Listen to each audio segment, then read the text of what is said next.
আসসালামু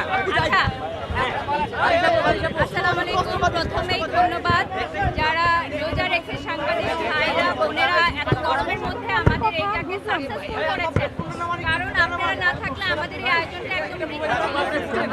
আর আপনারা যারা মিডিয়া সাংবাদিক আছেন তারা এটা বেশি করে প্রচার করবেন যে আর এই ঈদটাও যেন বিদায় না নেয় এই দুনিয়া থেকে। একটি বাচ্চার মা, একটি ছোট্ট বাচ্চার মা, নিষ্পাপ বাচ্চার মা যেন কখনো বিদায় না নেয়। এখানে আমরা অনেক মেয়েরা আছি যারা সোশ্যাল মিডিয়াতে কাজ করি, অনেক পেছনে আমার অনেক আপুরা আছেন যারা আমাদের এক ডাকে এসেছেন, যারা অনেকে হাউসওয়াইফ বিজনেস করছেন, যারা সোশ্যাল মিডিয়ার সাথে যুক্ত না, কিন্তু তারপরও ইকরাপুর পরিবারের সদস্য না হয়ে ইকরাপুর বন্ধু বান্ধবী বা কখনো হয়তো ইকরাপুকে সামনে থেকেও দেখে নাই, তাই না?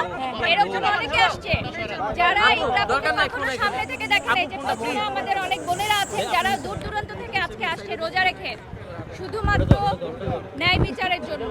এবং ইকরাপুর মার সাথে যাদের কথা হয়েছে এখানে অনেকেই আছে, ইকরাপুর মা একটা কথাই বলেছে যে আমার মেয়ে হত্যা করার মতো নয়। একজন মা জানে তার সন্তান কেমন। একজন মা যেটা স্টেটমেন্ট দিয়েছে যে আমার মেয়ে আত্মহত্যা করার মেয়ে নয়, এটা হত্যা করা হয়েছে, তাহলে এটার একটা সুষ্ঠু তদন্ত আমরা চাই। আমরা মেয়েরা একটা সুষ্ঠু তদন্ত চাই যেটা আত্মহত্যা না হত্যা। এটা একটা টপিক। সেকেন্ড টপিক হচ্ছে একজন অভিনেতা একজন অভিনেত্রী দুজনকে নিয়ে যে পরকীয়ার ঘটনাটা অনেকেই বলছে, ইভেন এটার স্টেটমেন্ট কিন্তু অনেক ডিরেক্টর প্রডিউসার অনেক আর্টিস্টরা দিয়েছে স্টেটমেন্ট, মৌখিক স্টেটমেন্ট, ভিডিও বা অডিও, যে তারা এই বিষয়গুলো জানতো। যারা নাটক পাড়ায় কাজ করে তারা অনেকেই এই বিষয়গুলো জানতো। তো আমি সেই অভিনেতা আলমিকে রিকোয়েস্ট করব যে আপনি আইনের যে দ্বারস্থ হন। আপনি যদি নির্দোষ হয়ে থাকেন সেটাও আপনি প্রমাণ করেন যে আপনি নির্দোষ। এই ঘটনাটায় দোষীকে তাকে সামনে নিয়ে আসেন। উনি কেন আইনের আওতায় নিজেকে নিচ্ছে না?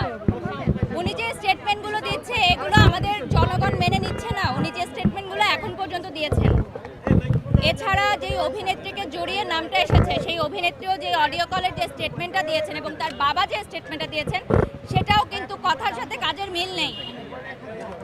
ঠিক আছে, তাহলে আপনারা আইনের দ্বারস্থ হন। আমরা আইনকে শ্রদ্ধা জানাই। এটা হত্যা না আত্মহত্যা এটা আমরা সুষ্ঠু তদন্ত চাই, বিচার চাই। আগে তদন্ত শুরু হোক। ইকরাপুর পরিবারের কাছে অবশ্যই আলভি ভাইয়ের ক্ষমা চাইতে হবে।